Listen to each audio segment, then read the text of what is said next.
We're at Manchester Airport this morning because you'll be well aware of the coverage of Thomas Cook and what happened there. A lot of talk about the holidaymakers, but of course the staff who lost their jobs front and centre as this morning. Ben is at Manchester Airport for us. Yeah, good morning to you. We're here because, of course, all the attention this last week or so has been on getting people back from wherever they were on holiday, those holidaymakers stranded after the collapse of Thomas Cook 10 days ago. But now attention has turned to the future for the staff, because this place here at Manchester Airport, the biggest base for Thomas Cook, it employed about 3,000 people here in the northwest.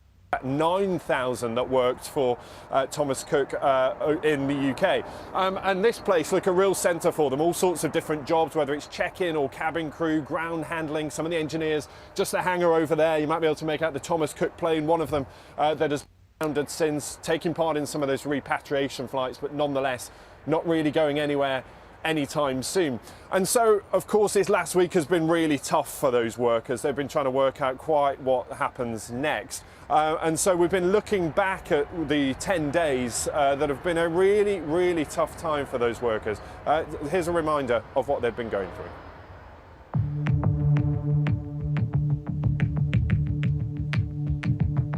Our headlines today. Thomas Cook collapses after last-minute negotiations to save the world's oldest tour operator fail. Our management seemed to have disappeared off in the sunset with millions and millions of pounds. It's heartbreaking. I've been there 20 years, but there's a lot of people who've been there an awful lot longer than me. Angry, devastated, teary, as you'd imagine. Livelihoods have just gone overnight, just like that. They've got no money, food bank vouchers they're having to take from the government. These are all proud people. We've never had to do that in our lives. I've got kids at home. I've never been on benefits, never been used to benefits, so I don't know what to do. I'm now homeless. My landlord is now demanding I leave the property, so I'm having to wait for the local council to see if they can put me in sheltered accommodation. I'm truly gutted. I haven't got a job. I've got to go and find a job.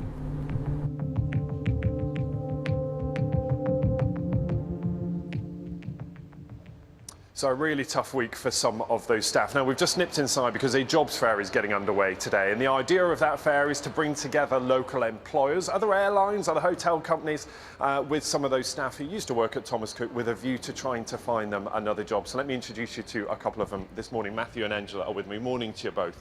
Morning. It's been a really tough week for you two, hasn't it? Give us a sense of what you've been through. Maybe Matthew, I'll start with you, because, look, this time, 10 days ago, still working, still flying, and then things have changed quite a lot for you. Give us a sense of how this last week has been for you. It's... all I can say is I just feel bereaved. It's just, there's not been any closure, there's not been any information, and it feels surreal because of working for them for so long. It's very sad. I'm speechless. I want to get a sense of quite what a family it was. We were talking earlier, weren't we? And you told me about this being a real community and a real family. And it wasn't just a job that you turned up at whatever time of day, given that it was an airline. This was something that dictated what you did 24 hours a day, 7 days a week. Give me a sense of what that was and what that meant to you.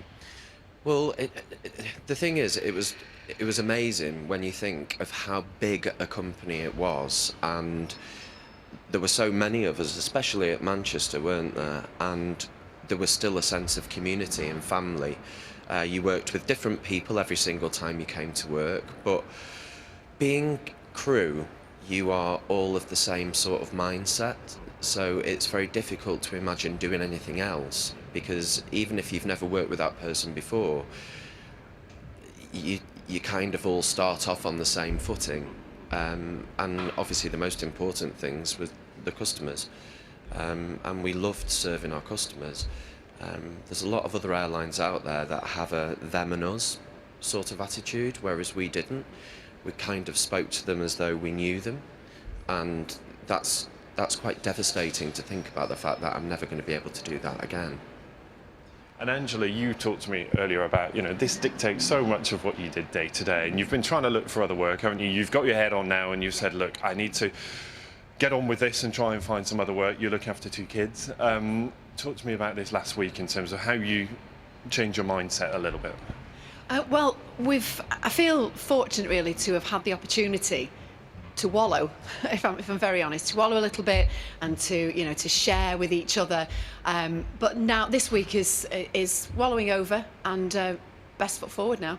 I've got to get a job, and personally, I'd just like to say a massive thank you to Manchester Airport for putting this together. And I know it's not just us, it's not all about the cabin crew, it's about the caterers who've now lost their jobs. It's the ripple effect that this is having on the industry. And not just in the UK either, overseas as well. What about these little hoteliers, these little independently run family in Greece and Tunisia and Turkey? This is affecting them as well. So I don't think for one second that it's all about us, because it really, really isn't, and none of us see it that way.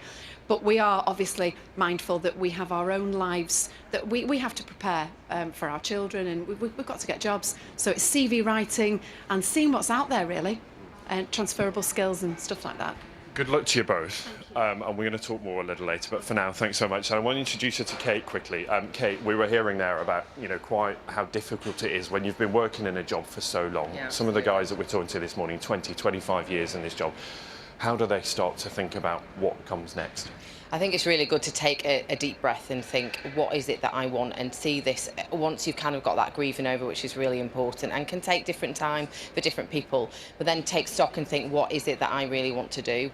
And I was actually talking to some great people out there, ex-Thomas Cook, that were saying, I do this as a hobby and I think I might try and do that as a job now, and really sit back, think about what it is you want. And there are so many opportunities out there. I'm really positive this morning and saying, in fact, I've said to Matthew, come and see me for an hour and we'll chat about what you really could do, because there's some fantastic skills out there. Okay, for now, thank you. More top tips from you a little